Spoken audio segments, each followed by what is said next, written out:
크다. 알렐루야.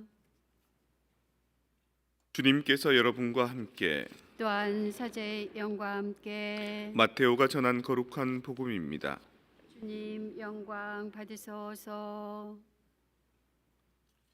그때에 예수님께서는 군중을 보시고 산으로 오르셨다. 그분께서 자리에 앉으시자 제자들이 그분께 다가왔다. 예수님께서 입을 여시어 그들을 이렇게 가르치셨다. 행복하여라 마음이 가난한 사람들, 하늘 나라가 그들의 것이다. 행복하여라 슬퍼하는 사람들, 그들은 위로를 받을 것이다. 행복하여라 온유한 사람들, 그들은 땅을 차지할 것이다. 행복하여라 의로움에 줄이고 목마른 사람들, 그들은 흡족해질 것이다. 행복하여라 자비로운 사람들, 그들은 자비를 입을 것이다. 행복하여라 마음이 깨끗한 사람들, 그들은 하느님을 볼 것이다. 행복하여라 평화를 이루는 사람들, 그들은 하느님의 자녀라 불릴 것이다. 행복하여라 의로움 때문에 박해를 받는 사람들, 하늘 나라가 그들의 것이다. 사람들이 나 때문에 너희를 모욕하고 박해하며 너희를 거슬러 거짓으로 온갖 사악한 말을 하면 너희는 행복하다. 기뻐하고 즐거워하여라. 너희가 하늘에서 받을 상이 크다. 주님의 말씀입니다. 그리스도님 참여합니다.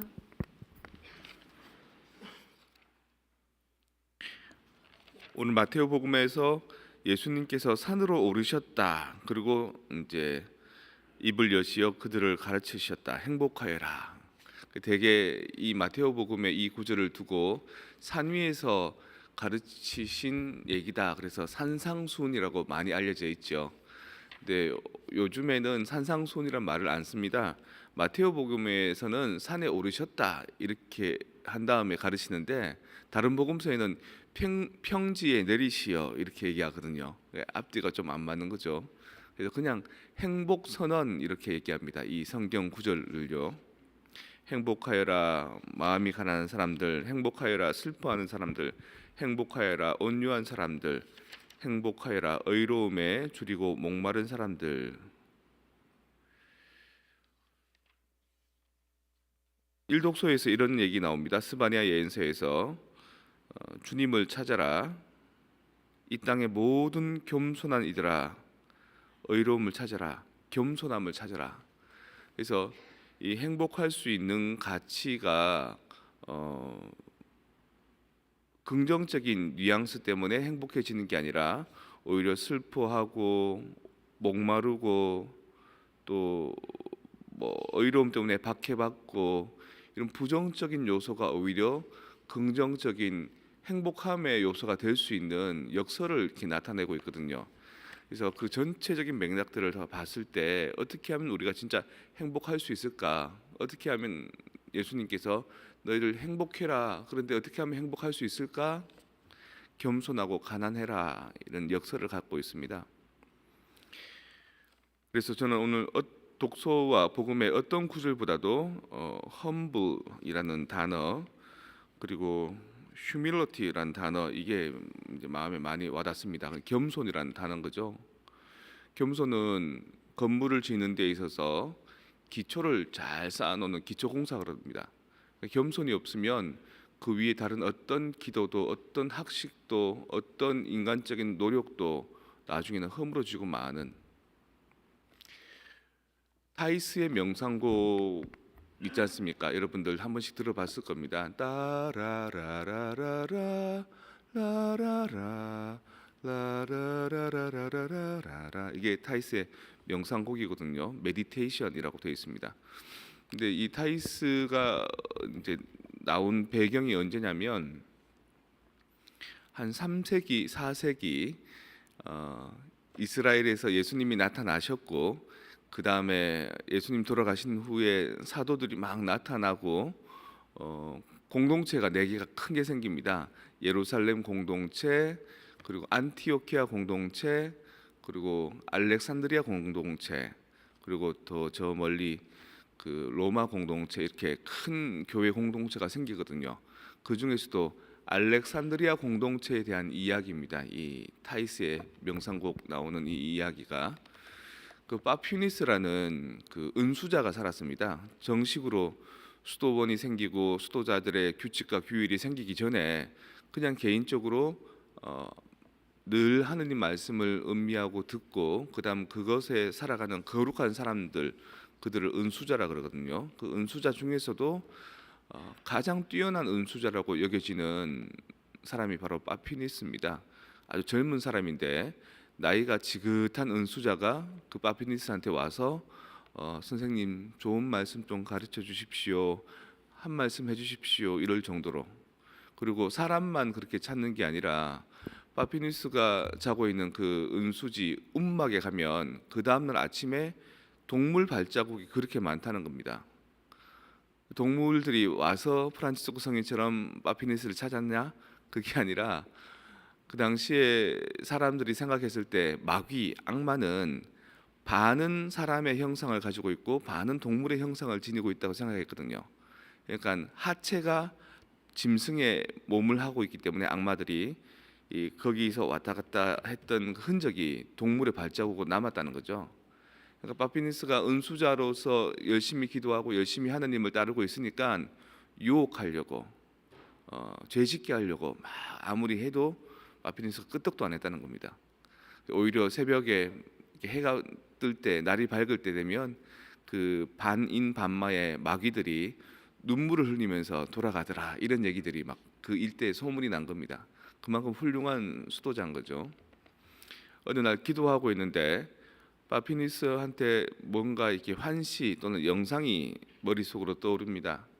자기가 젊었을 적에 우리도 뭐 좀 시내 가서 좋은 데 가서 뭐 뉴욕 가서 한국에서는 서울 가서 이렇게 구경하듯이 알렉산드리아 그 뛰어난 그 도시에, 환락의 도시에 거대한 도서관도 있고 거대한 등불도 있어서 모든 상업들이 거기를 중심으로 커져 나가고 그리스도교 신앙도 큰 축으로 이루어진 그 알렉산드리아에 갔을 때 원형 극장에, 아주 큰 극장에 너무 아름다운 아가씨가 거기서 노래하고 춤추고 있는 모습을 봤다는 거죠. 그 사람 이름이 타이스입니다. 타이스. 근데 자기 환시에 어떤 게 떠오르냐면 그 타이스가 슬픈 눈을 하면서 눈물을 흘리면서 은수자님 저를 좀 구원해 주십시오 이러는 이제 그 모습을 본 겁니다. 그래서 파피니스가 몇 년 동안, 아니 몇십 년 동안 이제 그 은수지에서 하느님과 자기만의 그 관계만을 중시하던 그 사람이 자리를 털고 벌떡 일어납니다. 내가 타이스를 구하러 가야 되겠다고. 타이스는 어떤 여자냐면 춤도 잘 추고 노래도 잘하고 또 뭐 아름답기도 말할 수 없고 연기도 잘하고 가장 뛰어난 다재다능한 그 알렉산드리아에서 최고의 배우이자 최고의 이제 여인이었던 거죠. 근데 그렇게 남들 앞에 이 엔터테인먼트 하면 그 사람들이 가만히 두지 않지 않습니까? 자꾸 타이스한테 접근을 하고 집적거리고 내가 재산이 많은데, 내가 권력이 많은데 타이스와 함께 뭐 놀아나기를 원하고. 그래서 타이스는 정확하게 얘기하면 그런 자기의 미모로 몸을 파는 고급 창부였습니다. 그래서 그런 타이스를 구해내야 되겠다, 하느님의 복음의 정신으로 구해내야 되겠다라고 해서 파피니스가 찾아가고요. 파피니스는 상당히 도력이 높은 성덕이 높은 이제 은수자니까 타이스한테 얘기합니다. 타이스요, 이제 당신은 헛된 세속의 꿈을 접고 하느님의 자녀가 되십시오. 그 타이스가 그 기품 있는 또 성덕이 뛰어난 파피니스의 그 얘기를 듣고 은수자님 정말 잘 오셨습니다. 요즘에 제가 고민이 많았습니다. 지금은 제가 아름답고 화려하고 남들이 다 사랑해 줄 만한 미모를 가졌지만 조금만 나이가 들면 이 미모가 사라져서 남들이 나를 거들떠 보지도 않게 되고 외면하게 될 텐데 이 헛된 삶을 고민하고 있었는데 은수자님께서 와주셨군요. 따라갑니다. 따라가서 이 파피니스가 여성들만 살고 있는 마치 봉쇄 수녀원 같은, 또 하느님만을 바라보고 살아가는 그들을 위해서 살아가는 그 공동체에 타이스를 넣어줍니다. 그러면 파피니스는 타이스를 넣어주고 난 뒤에 자기가 살던 은수지로 돌아가야 되잖아요. 근데 돌아가지 않고 그때부터 세상을 떠돌아다니면서 남들의 잘 볼 수 있는 높은 데 올라가서 기도하는 모습을 보여주고요. 또 남들에게 자꾸 뭔가 간섭하는 모습을 보여주고 자기가 성덕이 높은 그 은수자라는 이유로 뭔가를 자꾸 이제 어필하기 시작합니다. 그러니까 수많은 마귀들이 새벽같이 와서 파피니스를 공격할 때는 흔들리지 않던 그 사람이 타이스를 구원해내야 되겠다라는 생각으로 나선 것이 유혹의 시작이고 그것의 이제 타락의 시작이었던 거죠. 왜냐하면 너무 우쭐했던 겁니다.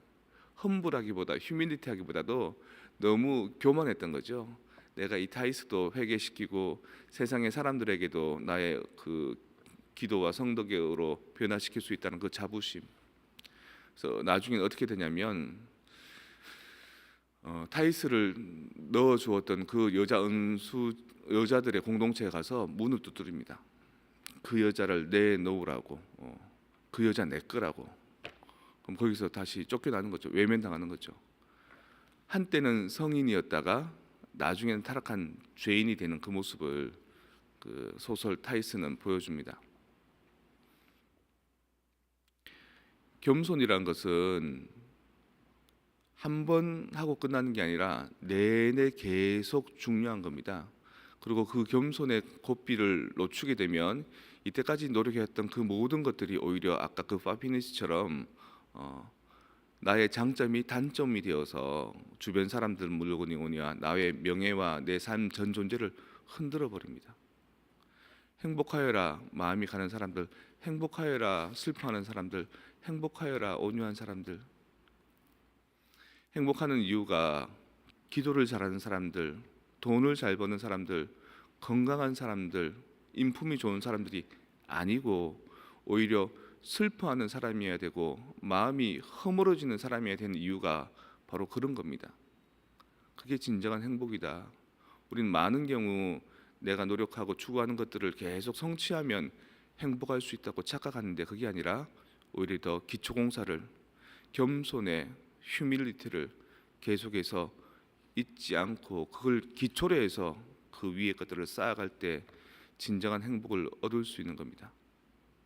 오늘 독서와 복음, 여러분은 얼마나 행복할 자격이 있는지, 다시 말해서 여러분들은 얼마나 겸손의 기초를 잘 유지하고 있는지, 그렇지 아니하면 타이스의 명성곡에 나오는 그 파피니스처럼 가장 높은 데 있다가 가장 아프게 땅바닥으로 추락할 수도 있다.